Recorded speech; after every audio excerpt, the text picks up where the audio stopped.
Hello दोस्तों, basic science channel में आपका फिर से स्वागत है एक नेक्स्ट लेक्चर के साथ।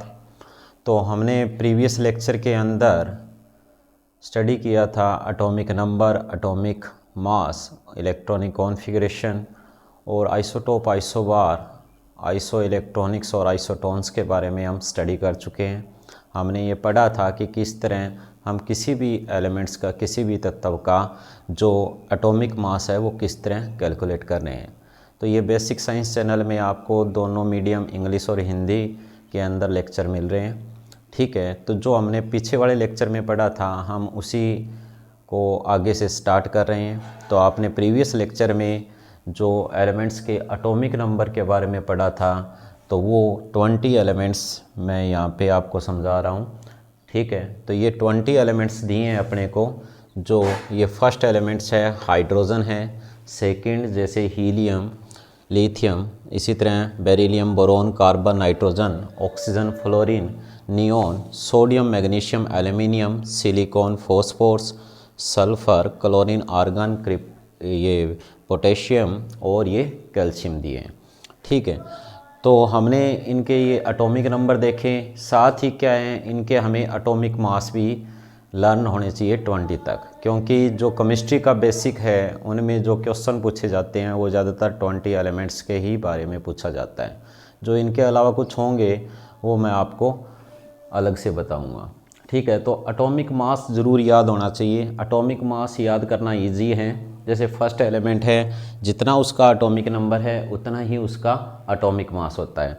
तो हाइड्रोजन का जो परमाणु भार है वो उसके परमाणु क्रमांक के इक्वल ही होता है। बाकी लगभग जितने भी एलिमेंट्स हैं उनका जितना भी एटॉमिक नंबर होता है, यानी परमाणु संख्या होगी या परमाणु क्रमांक होगा, उसका जो डबल होता है वो उसका एटॉमिक मास होता है। कुछ एक एलिमेंट्स है जिनका हमें थोड़ा डिफरेंट मिलेगा।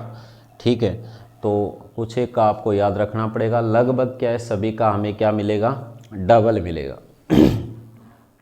तो देखो हीलियम का 2 एटॉमिक नंबर है, यानी 2 परमाणु क्रमांक है, तो उसका मास कितना हो गया, 4 हो गया। लिथियम का 3 एटॉमिक नंबर है, मास इसका हम 7 लेके चलते हैं। इसी तरह जो बेरिलियम है उसका हमें 4 एटॉमिक नंबर दिया है, बट उसका मास कितना है, 9। कई बार 8 ले लिया जाता है बट 9 ही होता है।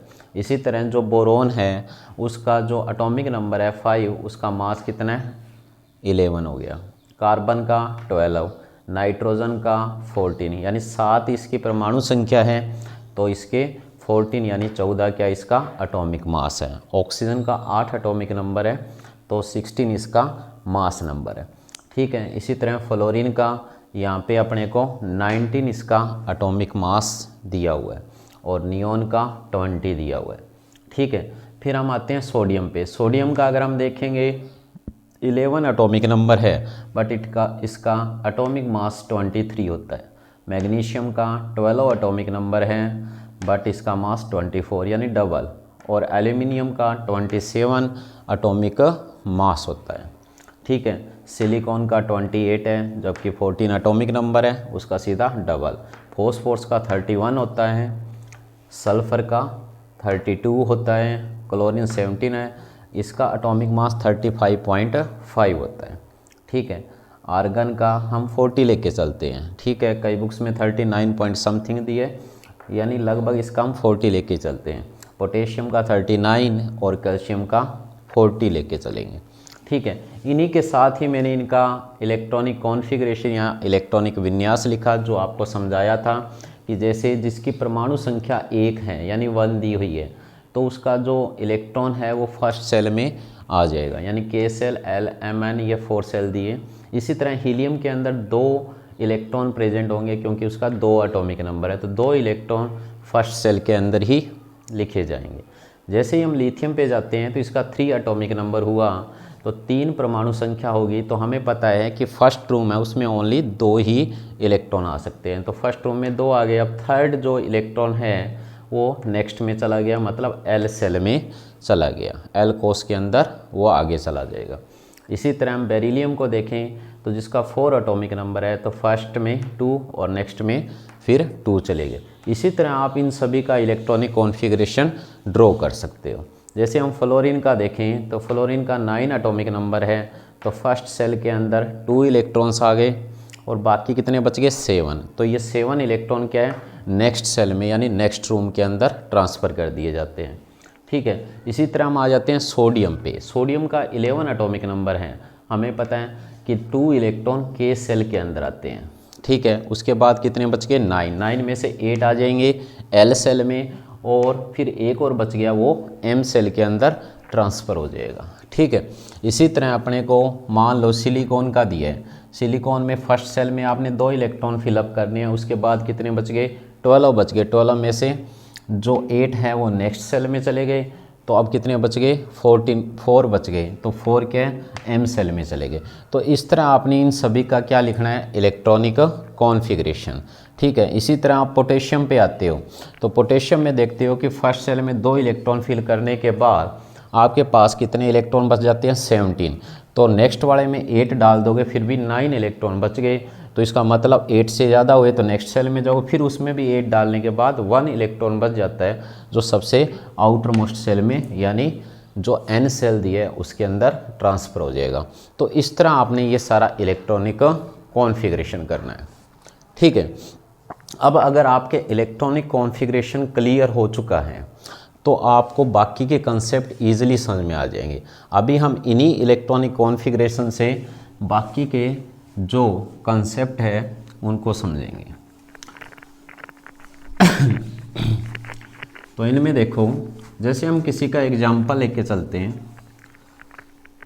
ठीक है, पहले हम एक एग्जाम्पल लेंगे और उसी से आगे की जो जितनी भी जो टर्म्स होगी उनको हम समझेंगे। ठीक है, जैसे आपको यहाँ पे एग्जाम्पल दिया था किसका, क्लोरीन का दिया था कि आपको क्लोरीन एटम दिया हुआ है जिसका एटॉमिक नंबर 17 दिया है और उसका जो मास है वो कितना दिया है 35.5। यानी हमें पता है कि एटॉमिक नंबर या परमाणु संख्या पेयर में लिखी जाती है, जबकि जो एटॉमिक मास होगा उसको हेड पे लिखेंगे, ऊपर की तरफ लिखेंगे। तो हमें पता है कि यहाँ से हमें इन्फॉर्मेशन मिल गई कि इसका एटॉमिक नंबर कितना है 17 है। जब 17 एटॉमिक नंबर है तो इसके अंदर नंबर ऑफ प्रोटॉन्स भी कितने हुए 17 हुए, और नंबर ऑफ इलेक्ट्रॉन्स भी कितने हुए 17 हुए।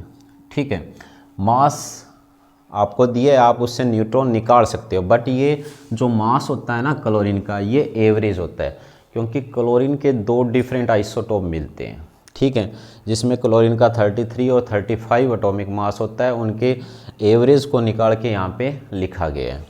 ठीक है, तो हमें क्या पूछा जाएगा, इसका इलेक्ट्रॉनिक कॉन्फ़िगरेशन पूछा जाता है। तो हमें पता है कि टोटल कितने हैं 17 इलेक्ट्रॉन हैं, और हमारे पास ये रूम्स हैं KLMN, यानी ये कोस अपने को दिए हैं।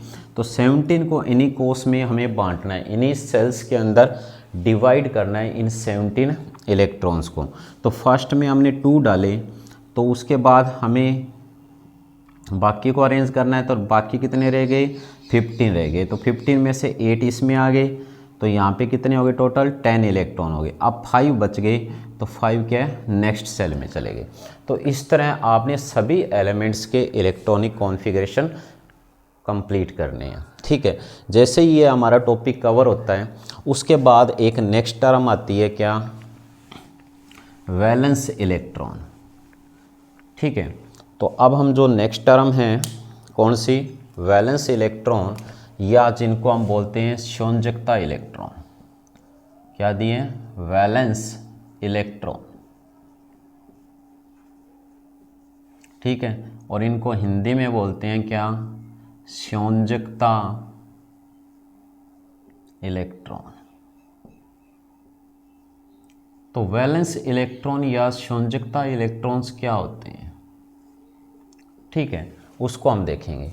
तो यहाँ पे इसने बताया कि वैलेंस इलेक्ट्रॉन क्या होते हैं, जो नंबर ऑफ इलेक्ट्रॉन्स जो क्या होंगे, जो वैलेंस सेल या आउटर मोस्ट सेल के अंदर जितने भी जो इलेक्ट्रॉन्स प्रेजेंट होते हैं किसी भी एटम के, उन इलेक्ट्रॉन्स को हम बोलते हैं वैलेंस इलेक्ट्रॉन। यानी हम कह सकते हैं कि number of electrons present in outermost cell of an atom, of an atom, किसी भी एटम के यानी किसी भी परमाणु के बाह्य कक्ष में उपस्थित इलेक्ट्रॉनों की संख्या को क्या बोलेंगे, संयोजकता इलेक्ट्रॉन। तो यानी संयोजकता इलेक्ट्रॉन आपसे पूछे जाए तो उसकी परिभाषा क्या होगी कि किसी भी परमाणु के बाह्यतम यानी सबसे बाहरी बाह्यतम कक्ष या कोश में उपस्थित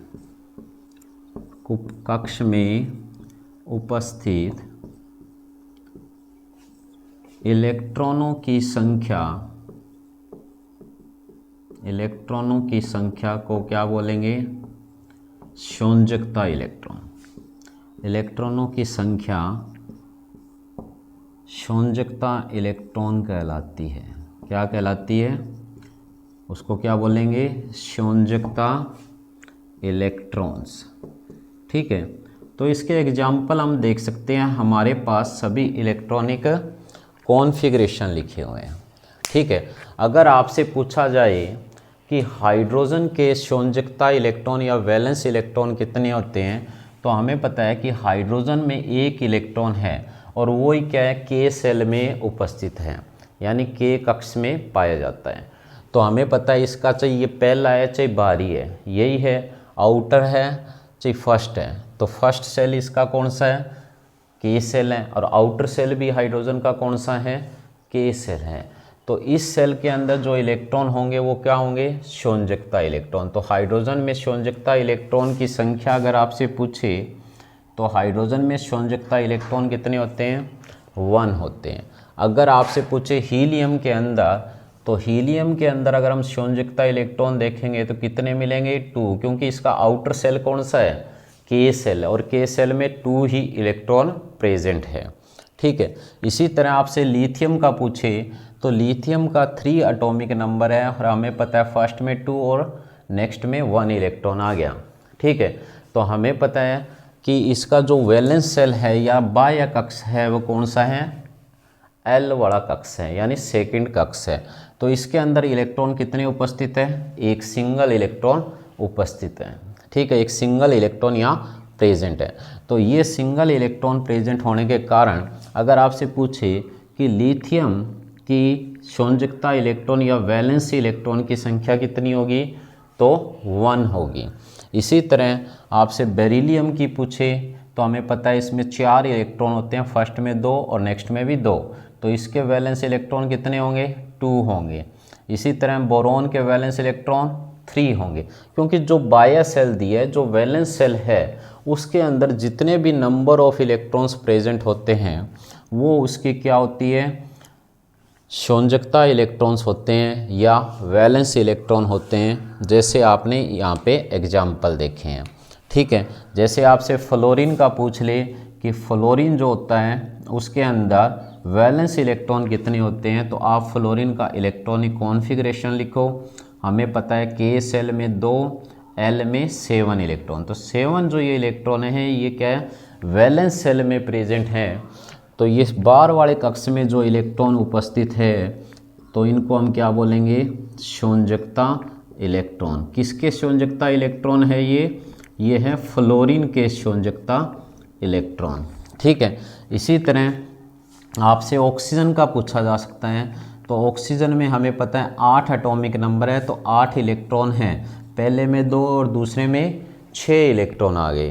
तो हमें पता है बाहर वाला सेल कौन सा है, एल सेल है, और एल सेल में यानी बाहर सेल में जो इलेक्ट्रॉन्स प्रेजेंट होते हैं उनको क्या बोलेंगे, वैलेंस इलेक्ट्रॉन।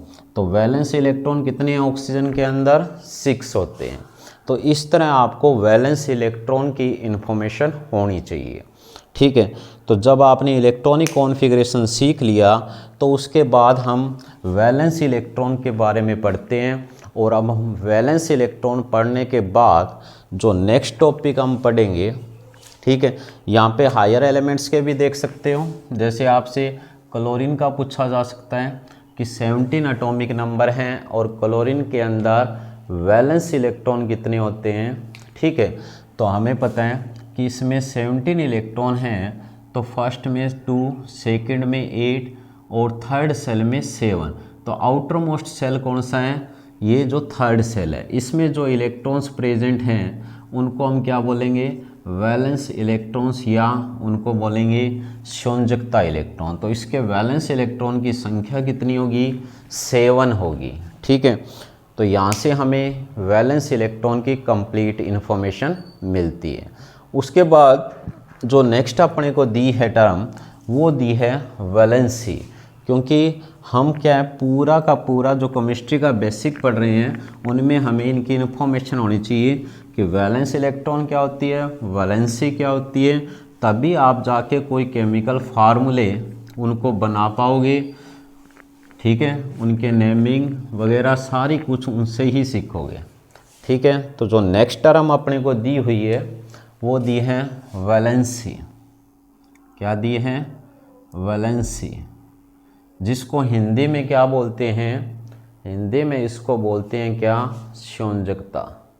क्या बोलेंगे इसको हिंदी में? हिंदी में बोलेंगे इसको संयोजकता। ठीक है, वैलेंसी को हिंदी में कहा जाता है क्या? संयोजकता। ठीक है, अगर वैलेंसी की डेफिनेशन पूछी जाए तो वैलेंसी क्या होती है?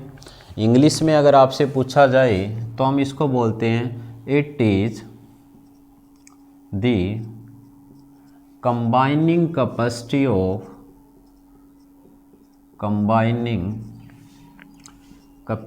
Of an atom. ये कोई भी जो एटम होता है उसकी जो कंबाइनिंग कैपेसिटी होती है उसको हम क्या बोलते हैं? वैलेंसी बोलते हैं। या आप हिंदी में इसको क्या कह सकते हो? किसी भी परमाणु की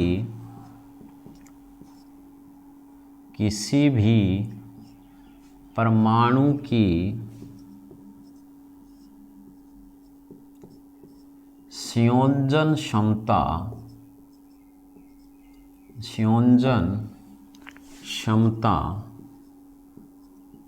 क्या कहलाती है? संयोजकता कहलाती है। ठीक है, किसी भी परमाणु की जो संयोजन क्षमता होती है उसको हम क्या बोलेंगे? संयोजकता बोलेंगे। क्या बोलेंगे? संयोजकता।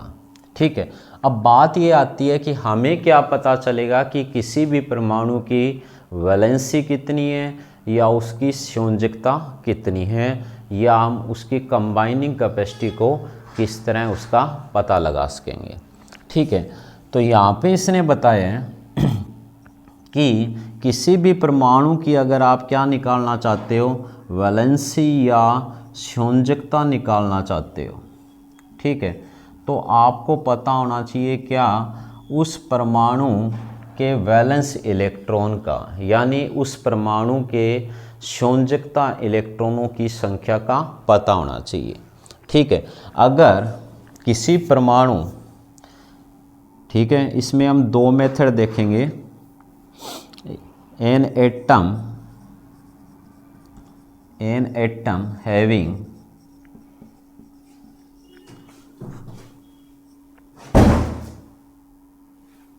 4 or less than 4 electrons in valence cell। कोई भी जो आपको क्या दिया, एटम दिया है, ठीक है, उसके वैलेंस सेल के अंदर 4 या 4 से कम क्या प्रेजेंट है? इलेक्ट्रॉन्स प्रेजेंट है। तो उसकी जो वैलेंसी है उसको आप किस तरह कैलकुलेट देखो। कोई भी जो परमाणु है, किसी भी परमाणु के अगर बाह्य कक्ष में, या हम कह सकते हैं 4 या 4 से कम इलेक्ट्रॉन है, ठीक है, किसी भी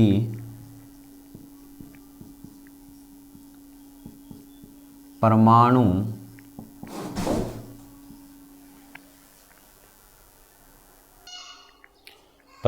के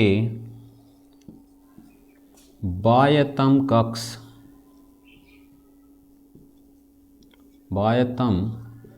कक्ष में 4 या 4 से कम इलेक्ट्रॉन की संख्या अगर दी है, ठीक है, तो उनकी जो संयोजकता या उनकी जो वैलेंसी होती है वो क्या होगी, उनके संयोजकता इलेक्ट्रॉन्स के बराबर होगी। तो हम क्या कह सकते हैं कि जो वैलेंसी है, तब जो वैलेंसी होगी वो किसके इक्वल होगी, number of valence electrons, number of valence electrons, तब उनकी valency number of valence electrons के इक्वल होगी। या आप कह सकते हो कि उनकी जो संयोजकता होगी वो किसके बराबर होगी, संयोजकता इलेक्ट्रॉन की संख्या के बराबर होगी। संयोजकता जो इलेक्ट्रॉन्स हैं, ठीक है, संयोजकता इलेक्ट्रॉनों की संख्या के बराबर होगी। ठीक है, इसके हम अभी एग्जाम्पल देख सकते हैं। ठीक है, तो आपने देखा यहाँ पे क्या दिया हुआ है, हाइड्रोजन एटम दिया हुआ है, हाइड्रोजन परमाणु यहाँ पे हमें दिया हुआ है। इसके अंदर अगर हम देखें, इसका एक एटॉमिक नंबर है, ठीक है, यानी परमाणु संख्या 1 है, और इसके अंदर संयोजकता इलेक्ट्रॉनों की संख्या भी क्या दी हुई है, 1 दी हुई है। तो अगर आपसे पूछा जाए कि हाइड्रोजन की संयोजकता कितनी होगी, तो हम क्या लिखेंगे कि हाइड्रोजन की जो संयोजकता होगी, जैसे हम यहाँ पे एलिमेंट्स लिख लेते हैं, ठीक है, और यहाँ पे उनकी वैलेंसी या तत्व और उनकी संयोजकता लिख देते हैं।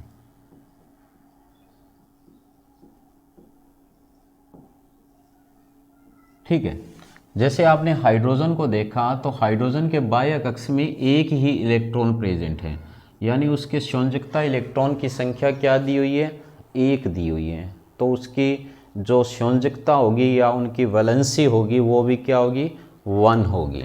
ठीक है, उसके बाद अगर आप क्या देखते हो, हीलियम को देखते हो, हीलियम को छोड़ो, उसका भी हम कंसेप्ट पढ़ेंगे। ठीक है, लिथियम को देखो, लिथियम के बाह्य कक्ष के अंदर भी क्या एक सिंगल इलेक्ट्रॉन प्रेजेंट है। ठीक है, तो उसकी जो संयोजकता होगी वो भी क्या होगी, सिंगल होगी, यानी 1 होगी। उसके बाद आप बेरिलियम को देख सकते हो, बेरिलियम के बाह्य कक्ष में 2 इलेक्ट्रॉन प्रेजेंट है, तो उसकी संयोजकता भी कितनी होगी, 2 ही होगी। अगर हम बोरोन को देखें, तो बोरोन की संयोजकता कितनी होगी, 3 होगी। ठीक है, क्योंकि उसके जो संयोजकता इलेक्ट्रॉन है यानी वैलेंस इलेक्ट्रॉन है उनकी संख्या 4 दी हुई है, तो मतलब उसकी वैलेंसी भी क्या होगी, 4 होगी। अगर आप यहाँ पे कार्बन देखो, तो कार्बन की जो वैलेंसी होती है वो कितनी होती है, 4 होती है, क्योंकि कार्बन को अगर आप देखोगे तो कार्बन में वैलेंस इलेक्ट्रॉन कितने हैं, 4 है। ठीक है, तो यही रूल हमने अभी वैलेंसी और संयोजकता के बारे में स्टडी किया है। ठीक है, फिर आगे इसने कहा है कि अगर किसी भी एटम के वैलेंस सेल के अंदर क्या होगा, 4 से ज़्यादा इलेक्ट्रॉन प्रेजेंट है, तो उसकी हम वैलेंसी कैसे निकालेंगे। ठीक है, तो उसी को ही हम दोबारा चेंज करके लिख सकते हैं कि अगर कोई एटम, दूसरा जो रूल है अपने को दिया है उस रूल को अभी हम समझ सकते हैं। ठीक है, तो किसी भी एटम जिसमें क्या है 4 से ज़्यादा इलेक्ट्रॉन प्रेजेंट है, तो उसकी वैलेंसी का क्या फार्मूला रहेगा वो देखो अभी। ठीक है,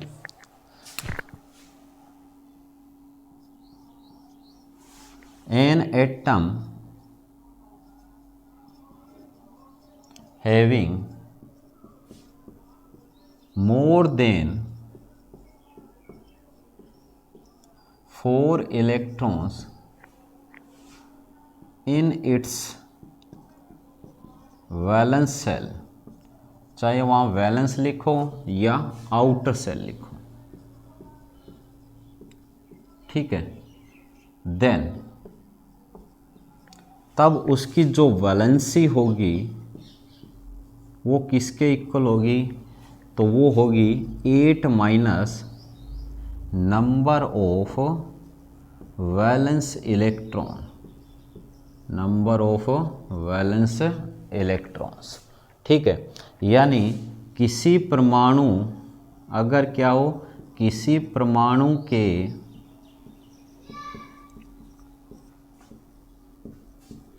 बाह्य कक्ष में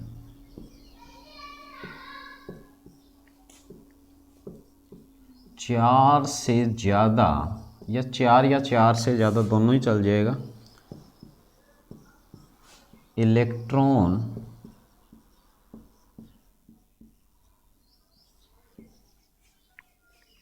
पाए जाने पर या होने पर उसकी जो संयोजकता है, उसकी जो संयोजकता है वो आप कैसे निकालोगे, उसकी संयोजकता का हमें बताया गया है कि क्या करेंगे, हम क्या करेंगे 8 में से माइनस कर देंगे किसको, उस परमाणु में जितने भी क्या पाए जाते हैं, संयोजकता इलेक्ट्रॉन्स पाए जाते हैं, संयोजकता इलेक्ट्रॉन पाए जाते हैं।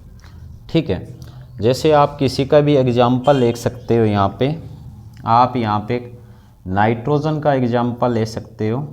ये आपको नाइट्रोजन एलिमेंट्स दिए है जिसमें क्या है, उसके 7 एटॉमिक नंबर दिया हुआ है। ठीक है, तो उसकी जो संयोजकता या उसकी वैलेंसी क्या होगी, तो हमें पता है कि अगर हम इसकी संयोजकता देखें तो हमें कैसे मिलेगी, जो नाइट्रोजन की संयोजकता होगी वो कितनी होगी, अगर फार्मूले से ही हम निकालें, यानी नाइट्रोजन की जो वैलेंसी होगी वो क्या होगी, तो हमें नाइट्रोजन का इलेक्ट्रॉनिक कॉन्फ़िगरेशन लिखना पड़ेगा, जो कि ये है कि हमें पता है कि 7 इलेक्ट्रॉन फर्स्ट में 2, सेकंड में 5 आ गए, तो 5 क्या है, उसके संयोजकता या वैलेंस इलेक्ट्रॉन है।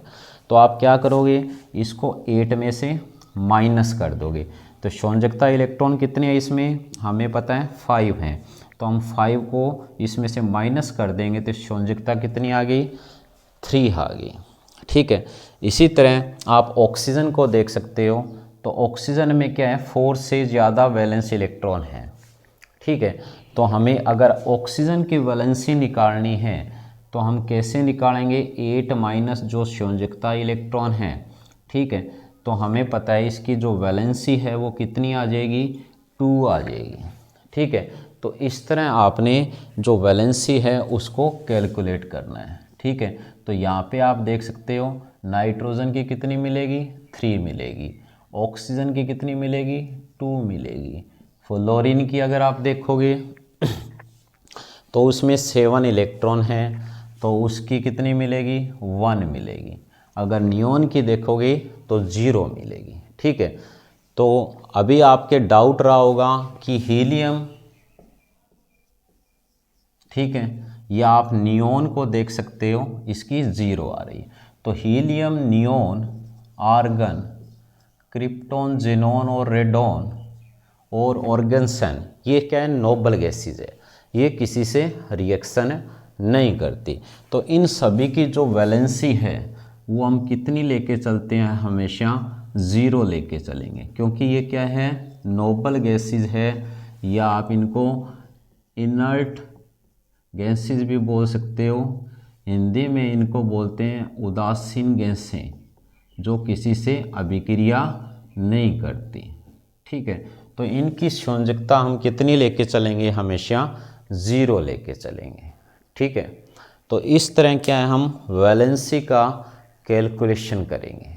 ठीक है, तो जब आपको वैलेंसी पता होगी, ठीक है, तो उन कई क्वेश्चनों के आप जवाब ढूंढ पाओगे जो क्वेश्चन हमें केमिस्ट्री के अंदर देखने को मिलते हैं। अभी हम उन्हीं क्वेश्चनों के अकॉर्डिंग जो केमिस्ट्री है, ठीक है, उसको हम स्टडी करेंगे, जिससे हमारे सारे बेसिक क्लियर हो जाएंगे। तो ये लेक्चर आपके लिए काफ़ी इम्पोर्टेंट रहने वाला है। ठीक है, तो ये आपके समझ में आना बहुत ज़्यादा ज़रूरी है। ठीक है, तो इसमें देखो आपने स्टार्टिंग में पढ़ा था किसके बारे में, परमाणु या एटम के बारे में, एटम के बारे में पढ़ा था, मॉलिक्यूल्स के बारे में पढ़ा था और कंपाउंड्स के बारे में पढ़ा था।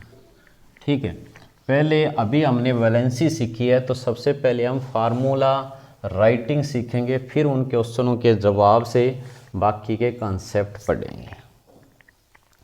ठीक है, तो हमें क्या दिया, सबसे पहले फार्मूला राइटिंग, फार्मूला राइटिंग। ठीक है, यानी सूत्र निर्माण, रासायनिक सूत्रों का जो निर्माण है वो किस तरह होता है, सूत्र लेखन बोलो या रासायनिक सूत्र का निर्माण बोलो। हमें किसी भी एलिमेंट्स का अगर आपने फार्मूला देखना है, ठीक है, तो वो फार्मूला हम किस तरह लिखेंगे। तो जब भी आप किसी भी एलिमेंट्स का फार्मूला लिखते हो तो उसके अंदर आपको दो इन्फॉर्मेशन होनी चाहिए, एक तो उस एलिमेंट का सिंबल आपको पता होना चाहिए और दूसरा उसकी वैलेंसी पता होनी चाहिए। ठीक है, तो आप उनके फार्मूला राइटिंग कर सकते हो। ठीक है, तो वो आप किस तरह करोगे, जैसे आपको पता लगाना है कि हाइड्रोजन और जो ऑक्सीजन है जब ये आपस में रिएक्शन करते हैं तो इनका क्या फार्मूला बनेगा। ठीक है, तो आपको इनका सिंबल पता होना चाहिए। ठीक है, कौन सा चिन्ह है वो आपको पता होना चाहिए कि किसका आपने केमिकल या रासायनिक फार्मूला बनाना है। दूसरा आपको पता होना चाहिए उस तत्व की संयोजकता का। ठीक है, मतलब उसकी वैलेंसी पता होनी चाहिए। तो सबसे पहले आपने क्या करना है, जिस एलिमेंट का फार्मूला लिखना है उसकी सबसे पहले आप सिंबल लिखो। जैसे हमने हाइड्रोजन और ऑक्सीजन से जो फार्मूले बनते हैं उनको देखना है, तो दोनों के हमने सिंबल लिखे, उसके नीचे उनकी वैलेंसी लिखो। तो हमें पता है हाइड्रोजन का एक एटॉमिक नंबर है, तो इसमें एक ही इलेक्ट्रॉन होगा और ये इलेक्ट्रॉन कौन से सेल में होगा, के सेल में होगा, और के सेल में है तो इसका एक ही सेल है, एक ही कक्ष है, तो इसमें जो संयोजकता इलेक्ट्रॉन होंगे या जो वैलेंसी होगी वो कितनी होगी, संयोजकता इलेक्ट्रॉन कितने होंगे 1, तो इसकी संयोजकता भी कितनी होगी, वो भी क्या होगी 1 ही होगी। मतलब उसकी जो वैलेंस इलेक्ट्रॉन है हाइड्रोजन में वो कितने हैं 1 है, और इसकी जो वैलेंसी है वो भी कितनी है 1 है, तो हम क्या लिखेंगे वैलेंसी लिखेंगे। ठीक है, इसी तरह हम क्या है ऑक्सीजन का देखेंगे, 8 एटॉमिक नंबर है, तो इसका इलेक्ट्रॉनिक कॉन्फ़िगरेशन लिखेंगे जो कि 2,6 दिए।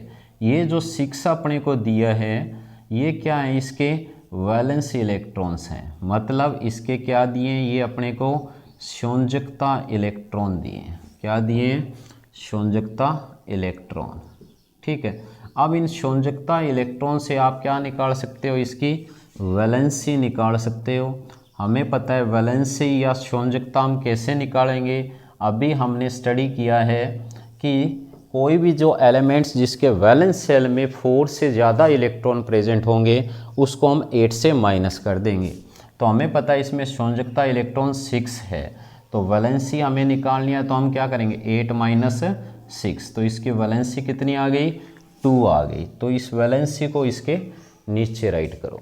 ठीक है, अब इनको लिखने के बाद आप इनको नोट करो कि इनका रेशियो निकल सकता है, यानी ये सिंपलेस्ट रेशियो के अंदर है। ये जो वैलेंसी एक दूसरे के साधारण अनुपात में अगर उपस्थित है तो आप इनको कर दो क्रॉस मल्टीप्लाई। इनको क्या करोगे क्रॉस मल्टीप्लाई। जैसे ही क्रॉस मल्टीप्लाई करोगे तो जो भी नीचे वैलेंसी दी है वो क्या आएगी, उस एलिमेंट के सिंबल के पेयर में आएगी। जैसे हाइड्रोजन है तो हाइड्रोजन के पेयर के नीचे आ जाएगी, इधर ऑक्सीजन है तो उसके पैर के नीचे आ जाएगी, तो 1 को लिखने की ज़रूरत नहीं होती। ठीक है, तो ये जो फार्मूला बना है ये हाइड्रोजन और ऑक्सीजन जो आपस में रिएक्ट करके बनाएंगे कंपाउंड उसका फार्मूला है। वैसे हमें पता है ये किसका फार्मूला है, ये है वाटर का। ठीक है, किसका, ये जल का रासायनिक सूत्र है। ठीक है, इसी तरह आप किसी और एलिमेंट्स के भी कर सकते हो। जैसे आपको कह दे कि कार्बन और जो ऑक्सीजन है इसके फार्मूले लिखो, तो हमें पता है कि कार्बन जो है उसका 6 एटॉमिक नंबर है, ऑक्सीजन का 8 एटॉमिक नंबर है। ठीक है, तो हमें पता है कि इसके जो इलेक्ट्रॉनिक कॉन्फ़िगरेशन है वो हमें इस तरह दिए। तो आप इनका फार्मूला बनाना चाहते हो, ठीक है, तो इनकी वैलेंसी इनके नीचे लिखो। कार्बन की हमें पता है कितनी होगी, जितने उसके वैलेंस इलेक्ट्रॉन है उससे हम उसकी वैलेंसी कैलकुलेट करेंगे। ठीक है, तो हमें पता है कि कार्बन जो है उसके वैलेंस शेल में 4 इलेक्ट्रॉन है, तो इसकी वैलेंसी भी कितनी होगी, 4 होगी। ठीक है, इसी तरह ऑक्सीजन की वैलेंसी हमें पता है कितनी होगी, 8 में से 6 माइनस कर देंगे तो कितनी आ जाएगी, 2 आ जाएगी। अब हमें पता है ये एक दूसरे के क्या है, सिंपल रेशियो में आप निकाल सकते हो। तो हमें पता है ये कितने पे आ जाएगा, 2:4 आ जाएगा, यानी 2:1 का रेशियो ये अपने को मिल रहा है, यानी 2 से ये डिवाइड हो रहा है। ठीक है, तो ये सिंपलेस्ट रेशियो जो आपको मिला है, वो जो रेशियो मिलने के बाद इनको आपने क्या करना है, क्रॉस मल्टीप्लाई करना है। तो हमें पता है कार्बन तो एक सिंगल से मल्टीप्लाई होगा, ठीक है, ऑक्सीजन 2 से होगा, तो ऑक्सीजन क्या आ जाएगा, इसके पेयर में आ जाएगा। तो इस तरह हम क्या है, जो CO2 है यानी जिसको हम क्या बोलते हैं, कार्बन डाइऑक्साइड, ठीक है, उसका अगर आपको फार्मूला बनाना हो तो आप इस तरह राइट कर सकते हो। ठीक है, तो इस तरह ये फार्मूला राइटिंग होगा, पर इसके अंदर आपको सभी एलिमेंट्स की वैलेंसी की इन्फॉर्मेशन होनी चाहिए। कुछ एक एलिमेंट्स जो हैं उनकी वैलेंसी मैं अभी आपको लिखवा देता हूँ। ठीक है, 20 एलिमेंट्स की तो आपने वैलेंसी देख ली कि 20 एलिमेंट्स तक आप इतनी ही वैलेंसी लेके चलोगे। उसके अलावा भी कुछ एक एलिमेंट्स हैं जिनकी वैलेंसी आपको पता होनी चाहिए। ठीक है, जैसे सबसे पहले हम देखते हैं Zn। ठीक है, Zn2 पॉजिटिव, यानी इसको हम बोलते हैं क्या, जिंक। ठीक है, क्या बोलेंगे इसको, जिंक बोलते हैं। और जो जिंक जो होता है उसकी जो अगर आपसे पूछे जो संयोजकता या वैलेंसी जो होती है वो कितनी होती है। ठीक है, तो इनकी आपने कुछ एक एलिमेंट्स हैं कॉमन, उनकी वैलेंसी याद रखनी है। जितना उस पर चार्ज होता है उतनी ही क्या होगी, उसकी वैलेंसी लेके चलोगे। ठीक है, जैसे कॉपर है, ठीक है, तो कॉपर को हम बोलते हैं तांबा। ठीक है, तो कॉपर की जो वैलेंसी होती है वो हम कितनी लेके चलेंगे, 2 लेके चलेंगे। ठीक है, इसी तरह अपने को क्या दिए, मरकरी दिए। ठीक है, मरकरी हमें 2 अलग अलग वैलेंसी में मिलती है। ठीक है, ये दोनों क्या है, मरकरी है। जहाँ पे क्या हो आपको मरकरी यानी जो अपने को क्या दिया है, पारा। ठीक है, मरकरी यानी जिसको क्या बोलेंगे, पारा बोलेंगे। उसकी जो आपको 2 अलग अलग वैलेंसी दी है, जहाँ प्लस का 1 चार्ज दिया है तो मतलब सिंगल वैलेंसी, और जहाँ पे 2 दिया है वहाँ पे 2 वैलेंसी दिखाओगे। ठीक है, उसी के अकॉर्डिंग इसको बोला जाता है, इसको तो हम बोलते हैं मर्क्यूरस। मर्क्यूरस जहाँ पे ये फार्मूला बनेगा, और ये मिलेगा जो अपने को, उसको बोलते हैं मर्क्यूरिक। ठीक है, तो ये वर्ड याद रखने आपने। इसी तरह जो आयरन जो है अगर वो 2 पॉजिटिव में दिया है, ये है क्या, आयरन। ठीक है, बट इसके जब अगर आप क्या लेके चलते हो, आयरन को क्या बोलते हैं, लोहा। इसकी अगर आप 2 वैलेंसी लेके चलोगे तो इससे जो भी फार्मूला बनेगा उन फार्मूलों में आप फेरस वर्ड यूज़ करते हो, फेरस।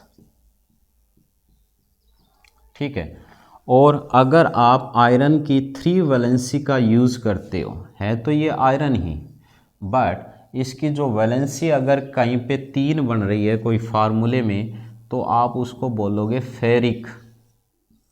ठीक है, तो वर्ड यूज़ होगा उनके नेमिंग के लिए क्या, फेरिक वर्ड का यूज़ होगा।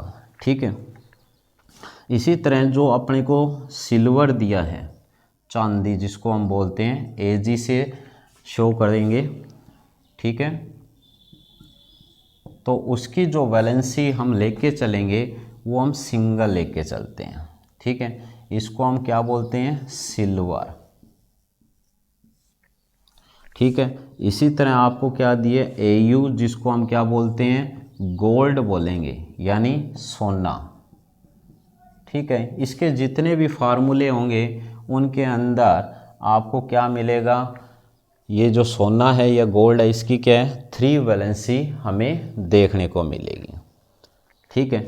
इसके अलावा अपने को दिए लेड, पीबी को क्या बोलते हैं, लेड बोलते हैं। ठीक है। और इसको हिंदी में क्या बोलेंगे, इसको लेड भी लिखा हो सकता है या इसको हम बोलते हैं सीसा।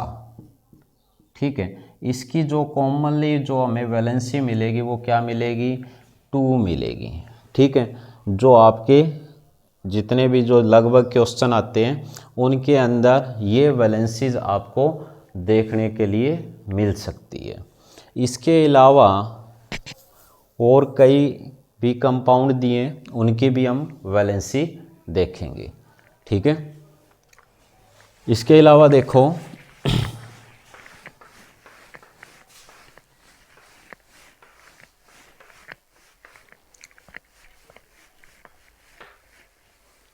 जैसे आपको क्या दिए, फ्लोरीन क्लोरीन का तो हमें पता ही है। ठीक है। उसके बाद जैसे आपको कई फार्मूलों में NO3 देखने को मिल जाता है। ठीक है। जिसको हम क्या बोलते हैं, नाइट्रेट बोलते हैं। क्या बोलेंगे, नाइट्रेट। ठीक है। या इंग्लिश में नाइट्रेट। ये जिसके साथ जुड़ा होगा उसके साथ वर्ड जुड़ेगा क्या, नाइट्रेट। ठीक है। तो इसकी जो संयोजकता होती है या इसकी वैलेंसी होती है वो आप लेके चलोगे हमेशा 1। ठीक है। इसी तरह आपको दिया हो सकता है क्या, कार्बोनेट। ठीक है। इनके ऊपर अगर हम चार्ज देखें तो ये होता है, जितना चार्ज होगा उतनी ही वैलेंसी होती है। ठीक है। तो ये हो गए कार्बोनेट। तो कार्बोनेट की जो वैलेंसी होगी वो कितनी होगी, वो होगी 2। ठीक है। इसी तरह अपने को क्या दे रखा है, सल्फेट दे रखा है। SO4 कहीं भी जुड़ा हो, ठीक है, तो उसको हम क्या बोलते हैं, सल्फेट। तो उसकी जो वैलेंसी होती है वो कितनी होगी, जितना उस पर चार्ज है, यानी 2 होगी। ठीक है। इसी तरह अपने को क्या दिए, हाइड्रोक्साइड दिए। क्या दिया, ये हाइड्रोक्साइड।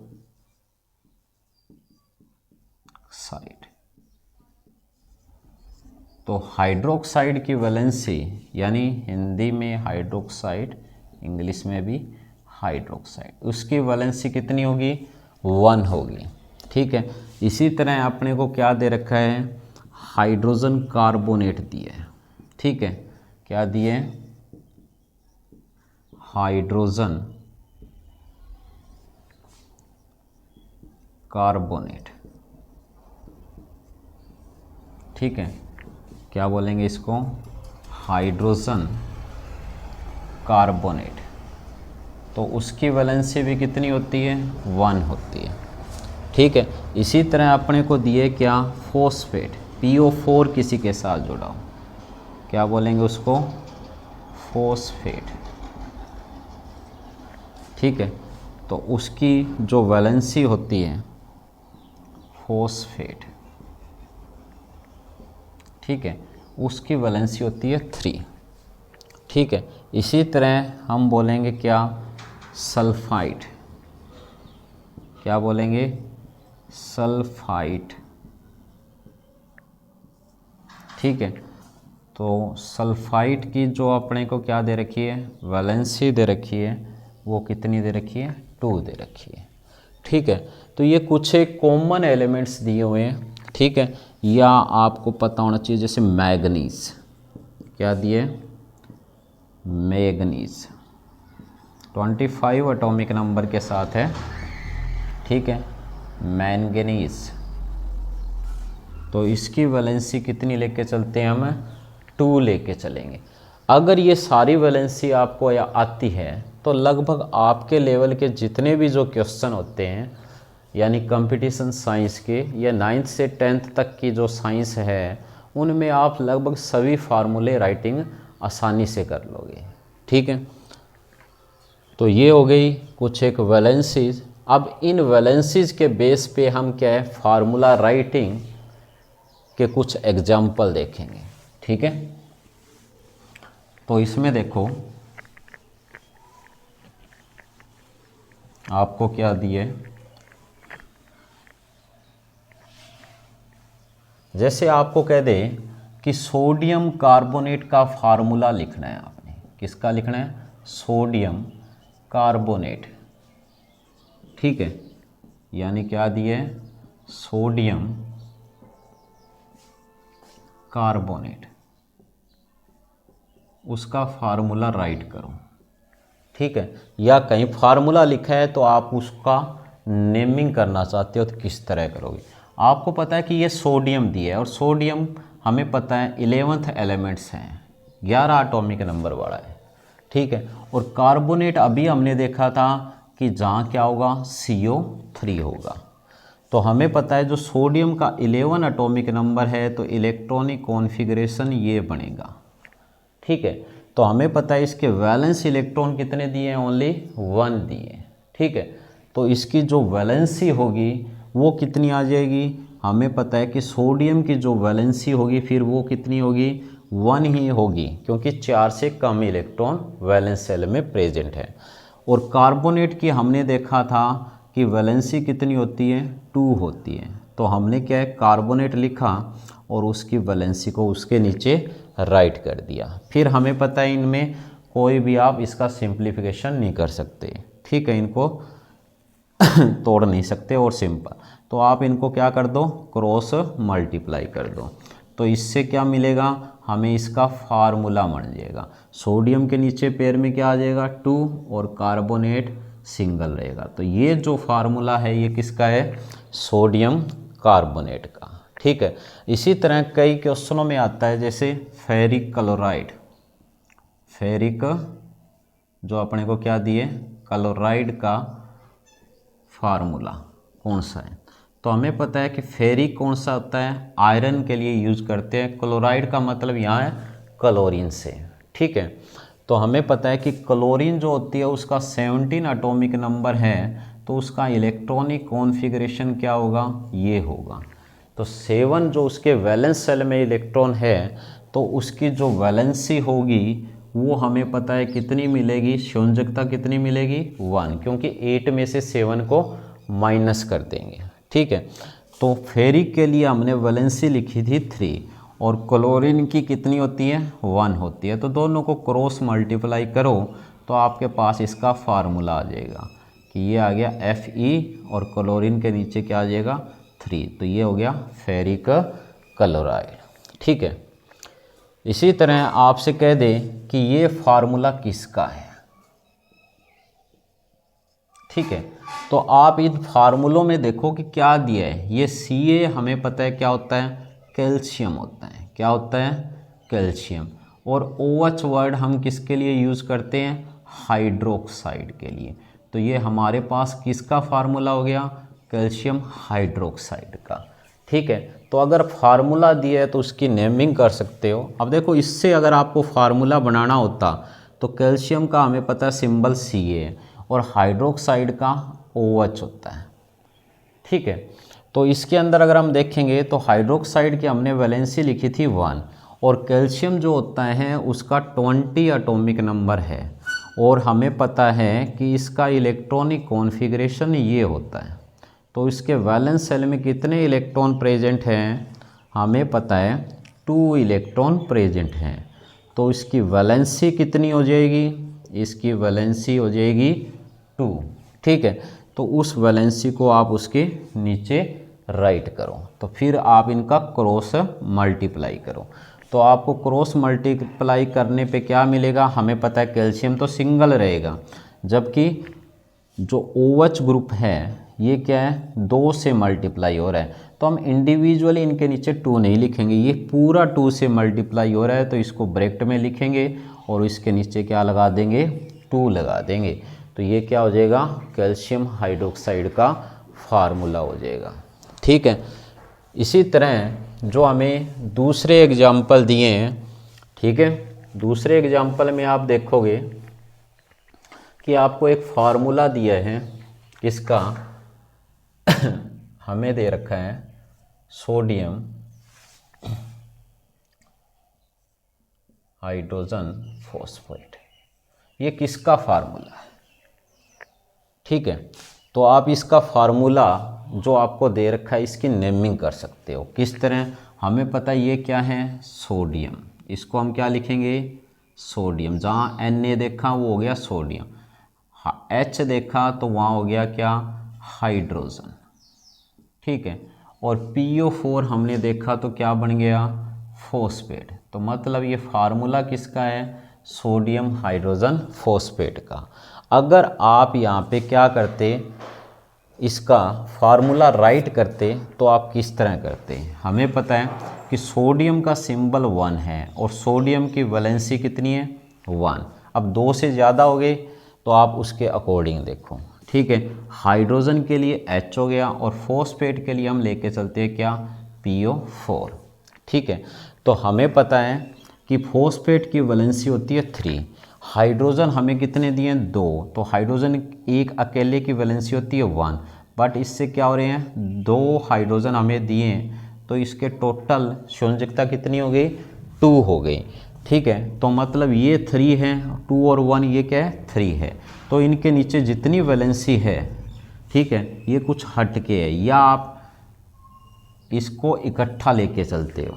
ठीक है, जो हाइड्रोजन फॉस्फेट होता है उसकी अकेले की वैलेंसी अलग होती है। तो इसको अगर आप लिखोगे तो इनकी जो वैलेंसी इनके नीचे लिखी है उसी के अकॉर्डिंग इनका फार्मूला बनता है। और अगर आप सीधा आपको सोडियम हाइड्रोजन फॉस्फेट इस तरह दिया है तो आपको पता होना चाहिए कि हाइड्रोजन जो फॉस्फेट होता है, ठीक है, उसकी वैलेंसी कितनी होगी, उसकी सिंगल वैलेंसी होती है। अगर फॉस्फेट होता तो उसकी 3 वैलेंसी होती। तो आप हाइड्रोजन फॉस्फेट और सोडियम दोनों को इकट्ठा लिख के उसका फार्मूला राइट कर सकते थे। ठीक है, तो इनको क्रॉस मल्टीप्लाई करोगे तो यही फार्मूला आपको मिलेगा। ठीक है, तो उम्मीद है कि आपको ये समझ में आया होगा कि किस तरह हमें किसी भी केमिकल के फार्मूले राइट करने हैं। ठीक है, इसी तरह जैसे आपको कैल्शियम क्लोराइड का फार्मूला लिखना है तो हमें पता है आप उनका सिंबल लिखोगे कैल्शियम और क्लोरीन। ठीक है, तो उनके सिंबल लिखे, नीचे इनकी वैलेंसी लिखो। कैल्शियम की हमने 2 देखी थी, क्लोरीन की अगर हमने देखी थी तो एक सिंगल होती है। ठीक है, क्योंकि क्लोरीन क्या होता है, हमें पता है 17 एटॉमिक नंबर के साथ होता है। तो वैलेंस सेल में कितने होते हैं, हमें पता है कि क्लोरीन के वैलेंस सेल में 7 इलेक्ट्रॉन प्रेजेंट होते हैं। तो 8 में से 7 गए तो 1 वैलेंसी। तो आप इससे इसका फार्मूला राइट कर सकते हो। तो हमें क्या मिला, ये इस तरह कैल्शियम क्लोराइड का फार्मूला मिला। CA से आप क्या लिखोगे, कैल्शियम, और क्लोरीन जो आपको दिया है तो क्लोराइड। ठीक है, इसी तरह आपसे पूछ लिया जाए फॉस्फोरस ऑक्साइड का फार्मूला, फॉस्फोरस ऑक्साइड।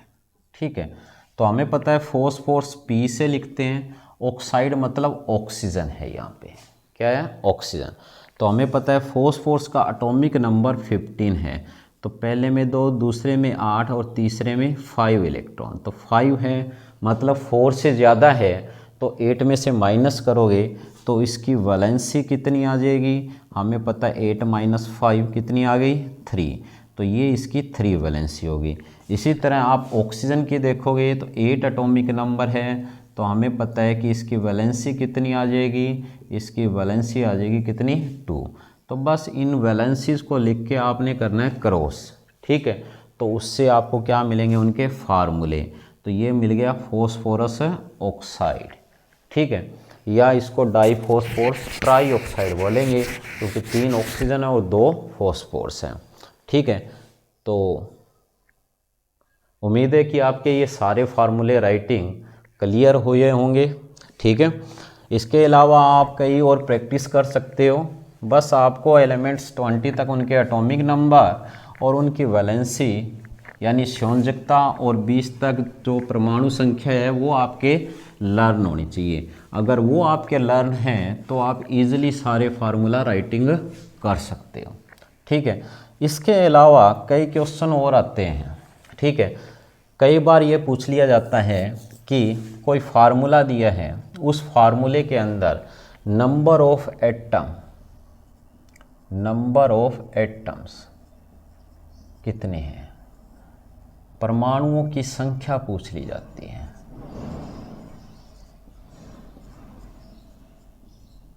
कोई फार्मूला दिया होता है, उसमें परमाणु की संख्या या नंबर ऑफ एटम्स आप कैसे निकालोगे। ठीक है, जैसे आपको कोई फार्मूला दे दिया, जैसे आपको दे दिया सोडियम क्लोराइड का NaCl। ठीक है, और आपसे पूछा जाता है कि इसमें कितने सोडियम हैं और कितने क्या है क्लोरीन है। अगर आप NaCl में देखते हो, ठीक है, तो ये आपको सोडियम और क्लोरीन की अमाउंट का पता लगाना है कि कितने हैं।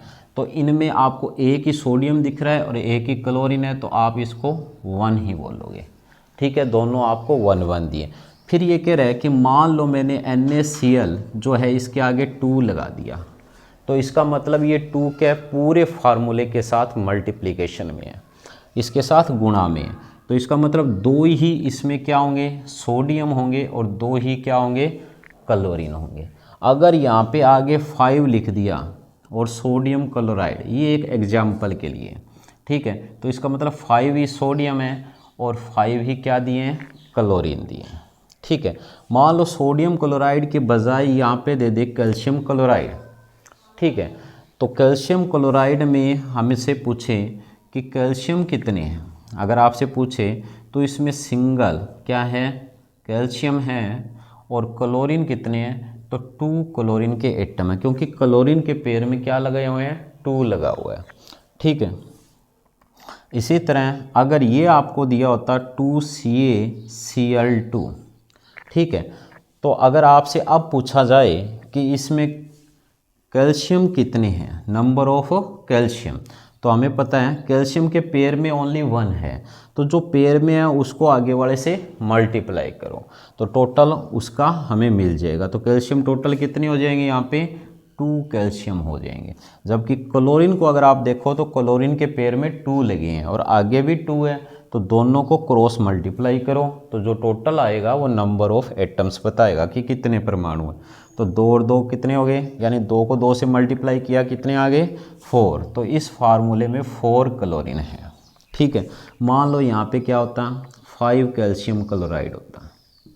ठीक है, तो यहाँ पे हमें पता है कैल्शियम के पेयर में 1 है, जबकि क्लोरीन के पेयर में क्या है, 2 है, तो यहाँ पे कितने क्लोरीन हो गए, 10 क्लोरीन के एटम्स मिलेंगे। ठीक है, इसी तरह आपको दूसरा कोई फार्मूला दिया हो सकता है, जैसे यहाँ पे एल्युमिनियम जो सल्फेट का दिया है। ठीक है, और इसमें आपसे पूछ ले कि एल्युमिनियम कितने हैं और सल्फ़र कितने हैं और ऑक्सीजन के एटम्स कितने हैं। ठीक है, तो इनकी इन्फॉर्मेशन आपको होनी चाहिए। तो इसमें अगर आप देखोगे फार्मूले में तो हमें पता है कि एल्युमिनियम के पेयर में 2 है, बट आगे ओनली क्या है, 1 लगा है, मतलब 1 के साथ जितने भी पेयर में लगे हैं उन सभी की गुणा होगी, मल्टीप्लिकेशन हो गई। ठीक है, तो एल्युमिनियम के पेयर में 2 है, तो मतलब 2 एल्युमिनियम के परमाणु हैं या 2 एल्युमिनियम के एटम हमें दिए हुए हैं। ठीक है, अब हम देखते हैं सल्फेट को। तो सल्फेट जो SO4 दिया है उसके कंप्लीट के बार क्या लिखा है, 3, यानी ब्रैकेट के बार 3 लिखा है, मतलब पूरा का पूरा SO4 क्या है, 3 से मल्टीप्लाई है। तो मतलब सल्फ़र कितने होंगे, इसमें 3 होंगे, क्योंकि सल्फ़र के पेयर में तो कुछ नहीं है और आगे कोई मल्टीप्लाई में नहीं है, बट ये पूरा क्या है, 3 से मल्टीप्लाई हो रहा है, तो सल्फ़र 3 आ गए। ऑक्सीजन को अगर आप देखोगे तो ऑक्सीजन के पेयर में क्या है, 4 है और यहाँ पे क्या है, 3 है, तो मतलब इनकी क्या हो रही है, मल्टीप्लिकेशन हो रही है। तो ऑक्सीजन के कितने एटम आ जाएंगे, यहाँ पे 12 एटम आ जाएंगे। ठीक है, मान लो ये दूसरा फार्मूला आपको दिया होता, कौन सा, 2Al2SO4 3। ठीक है, तो इस केस में अगर आप देखते हैं, ठीक है, तो एल्युमिनियम के कितने एटम मिल रहे हैं, तो हमें पता है कि एल्युमिनियम के आगे 2 लगा है। ठीक है, और इसके पेयर में भी 2 है, तो दोनों एक दूसरे के साथ क्या हो जाएंगे, मल्टीप्लाई, तो एल्यूमिनियम के टोटल कितने आ जाएंगे, 4 एटम्स मिल जाएंगे। ठीक है, इस फार्मूले में। अगर हम देखें सल्फ़र के, तो सल्फ़र के पेयर में यानी पूरी ब्रैकेट जो है उसके पेयर में 3 लगा है, बट सल्फ़र जो है उसके आगे कितना है, यानी फार्मूला जो Al2SO4 3 का दिया है तो उस फार्मूले के आगे 2 लिखा है और 3 इसके पेयर में है, तो इन दोनों की हो जाएगी मल्टीप्लिकेशन, तो 3 2 जा कितने आ जाएंगे, 6 सल्फ़र आ जाएंगे। अगर हमें यहीं पे पूछे कि ऑक्सीजन कितने हैं, तो ऑक्सीजन हमें पता है कितने होंगे, 2 आगे है, 4 ये ऑक्सीजन दिए और 3 से ये और क्या हो रहा है, मल्टीप्लाई हो रहा है, मतलब 3 टाइम्स ही है। तो ये क्या कितने हो गए, 3 चौके 12 दूना 24, तो यहाँ पे कितने आ जाएंगे, 24 आ जाएंगे। तो इस तरह आपको नंबर ऑफ़ एटम्स जो हैं वो किसी भी फार्मूले के अंदर निकालने आने चाहिए। ठीक है, आप यहाँ पे सिंपल फार्मूला ले सकते हो कि आपको ये कोई भी फार्मूला दिया है A2B3, ठीक है, और इसके आगे मैं कुछ भी लगा दूँ, ठीक है, मान लो मैंने 3 लगा दिया। अब इस फार्मूले से आपसे पूछा जाए, ये कोई एलिमेंट्स नहीं है, ये हमने जर्नल लिया है। ठीक है, तो जर्नल के वे में अगर आप लेके चलोगे इसको, ठीक है, जर्नल वे में लेके चलोगे तो सबसे पहले मान लो अपने को ये सीधा फार्मूला दिया है कि अगर आपको AB दिया होता तो आपको पता है इसमें A और B कितने हैं, 1 1 है। ठीक है, अगर यहाँ पे A2B लिखा है तो मतलब A2 है और B कितना है, 1 है। अगर यहाँ पे AB2 किसी फार्मूले में दिया है तो A1 है और B 2 है। अगर इस तरह दिया होता A2B3 तो हमें पता है कि A के पेयर में 2 है, B के पेयर में 3 है। तो इस तरह आप कोई भी जो फार्मूला है उसके अंदर कौन सा एटम यानी कौन से परमाणु कितने नंबर में, कितनी संख्या में, वो बता सकते हो। मान लो इसी फार्मूले में ये लिखा होता आगे 2, तो हमें पता जैसे ही आगे 2 आ गया तो इन पेयर वालों की सारों की क्या हो जाएगी, मल्टीप्लाई हो जाएगी। ठीक है, तो ये अपने को क्या मिल जाएगा, A मिल जाएंगे 4 और B क्या मिल जाएंगे 6, क्योंकि A 2 2 या 4 यानी 2 को 2 से 4 और 3 को 2 से 6। ठीक है, तो इस तरह क्या है, हम सभी के सभी फार्मूले जो हमें दिए हैं उनमें कौन से एटम कितनी अमाउंट में प्रेजेंट हैं उन सभी की वैल्यू या संख्या हम बता सकते हैं। ठीक है, इसके अलावा एक टॉपिक बचता है यहाँ पे, छोटा सा टॉपिक है कि एटॉमिसिटी या इसमें हिंदी में इसको बोलते हैं क्या, परमाणुकता। क्या बोलेंगे इसको, परमाणुकता। तो एटॉमिसिटी क्या होती है, ये होती है number of atoms present in A molecule of an element.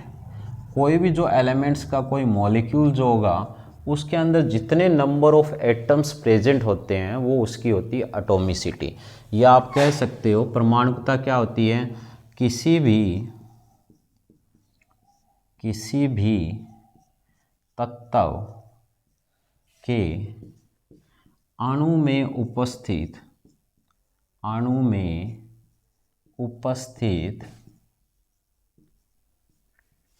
परमाणुओं की संख्या